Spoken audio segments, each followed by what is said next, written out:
आजकल भागती दौड़ती जिंदगी में आपको नहीं लगता कि हम लोग बहुत ज्यादा बिजी हो गए हैं।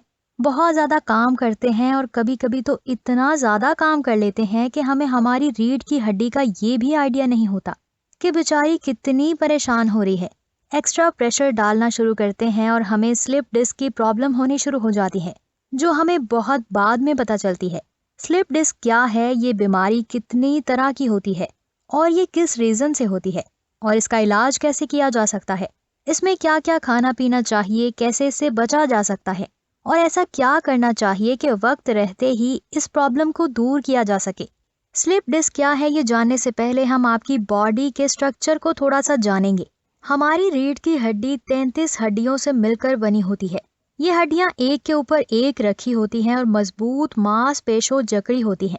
हर दो कशीरोका के बीच में एक तरह की गद्दी या डिस्क की तरह जोड़ होता है, जिसमें हमेशा तेल भरा रहता है, जो कि लचीलापन पैदा करता है।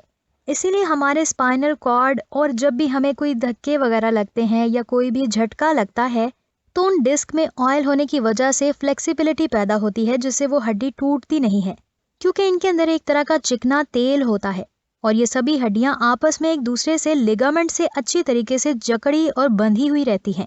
अब हम बात करते हैं कि स्लिप डिस्क क्या है। स्लिप डिस्क मांसपेशियों और हमारी हड्डियों का ऐसा रोग है जिसे स्लिप डिस्क कहते हैं। स्लिप डिस्क से पेट में दर्द होता है।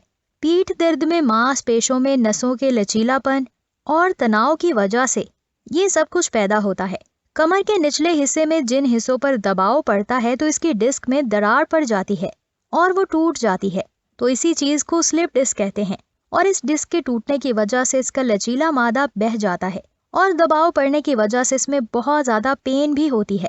तो स्लिप डिस्क क्या है, ये जानने के बाद हम बात करते हैं कि स्लिप डिस्क के कितनी इकसाम हैं। तो स्लिप डिस्क 3 तरह की होती है। पहला, cervical slip disc. Slip disc गर्दन में होता है और 5वीं और 6ठी और 7वीं कशीरोका के बीच होता है।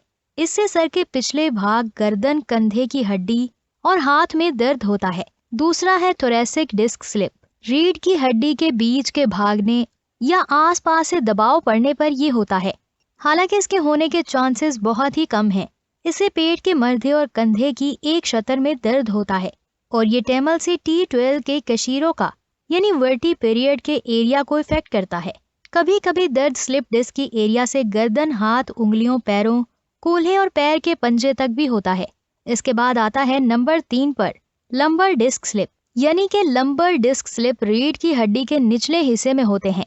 अक्सर चौथे और 5वें कशीरोका यानी कि वर्टिब्रेट की बीच या 5वें वर्टिब्रेट और स्क्रम यानी कमर के पीछे की तकोनी हड्डी के बीच। इससे पीठ के निचले हिस्से, कोल्हे, जाम, गोदा यानी जननाक शतर में दर्द होता है और पैर या पैर की उंगली में भी जा सकता है।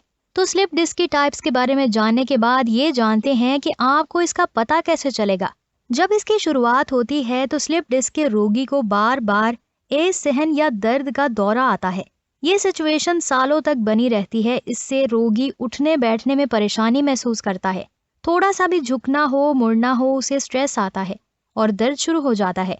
तो ऐसे रोगी सदा बिस्तर पर लेटे रहना पसंद करते हैं ताकि इन्हें दर्द से निजात मिल सके, क्योंकि इसका जो दर्द होता है वो सुई की तरह तेज चुभने वाला दर्द होता है। लेकिन हम ऐसे सिम्टम्स आपको बताएंगे जिसमें आप वक्त रहते ही स्लिप डिस्क को पहचान सकते हैं। पहला है आपके जिस्म के एक तरफ के हिस्से में दर्द या फिर आवाजारी होना। दूसरा है आपके हाथ या पैरों का दर्द। तीसरा है रात के वक्त दर्द का बढ़ जाना या फिर कुछ हड्डियों में ज्यादा दर्द होना। चौथा है खड़े होने या बैठने के बाद दर्द का ज्यादा हो जाना। पांचवा है थोड़ी दूरी पर चलते दर्द का पैदा होना। छठा है मांसपेशियों की कमजोरी। सातवां है झंझनी से दर्द या जलन होना। आपको कोई भी ऐसे सिम्टम्स दिखाई देते हैं तो फौरन किसी अच्छे डॉक्टर से मशवरा करें और आप जानेंगे कि स्लिप डिस्क का डायग्नोसिस कैसे किया जाता है। तो सबसे पहले है शारीरिक जांच। यह आपकी एक्टिविटीज, मांसपेशियों की मजबूती, चलने के स्टाइल और कैपेसिटी से पहचाना जाता है कि आपको स्लिप डिस्क है या नहीं।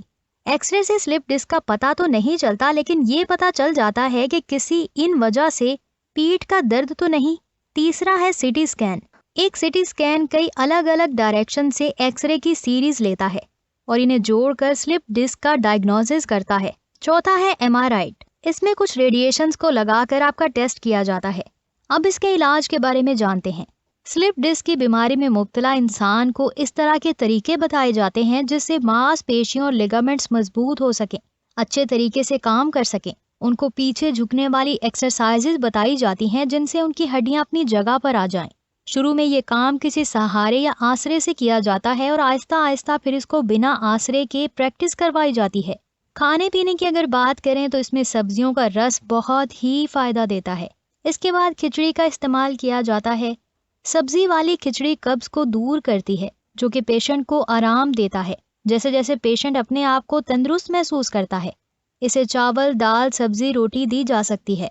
अगर परहेज की बात करें तो पनीर, तेल और तली हुई चीजें, दूध और हर तरह के हैवी गोश्त से बचना चाहिए। और अगर फिर भी आपको जरा भी फर्क नहीं पड़ता तो आप डॉक्टर से रुजू रखें और हमेशा डॉक्टर से मशवरा करते रहें। डॉक्टर की हिदायत पर अमल करना बहुत जरूरी है, क्योंकि जब एक बार बीमारी लग जाती है तो हम अपनी मर्जी से इलाज नहीं कर सकते। इलाज का एक प्रॉपर तरीकेकार होता है जो कि डॉक्टर ही हमें बता सकता है और हमें उसी को ही फॉलो करना चाहिए। वैसे हमें अपनी हड्डियों को मजबूत बनाने के लिए हमेशा एक्सरसाइज और योगा वगैरह करते रहना चाहिए ताकि हम इस तरह की बीमारियों से बच सकें।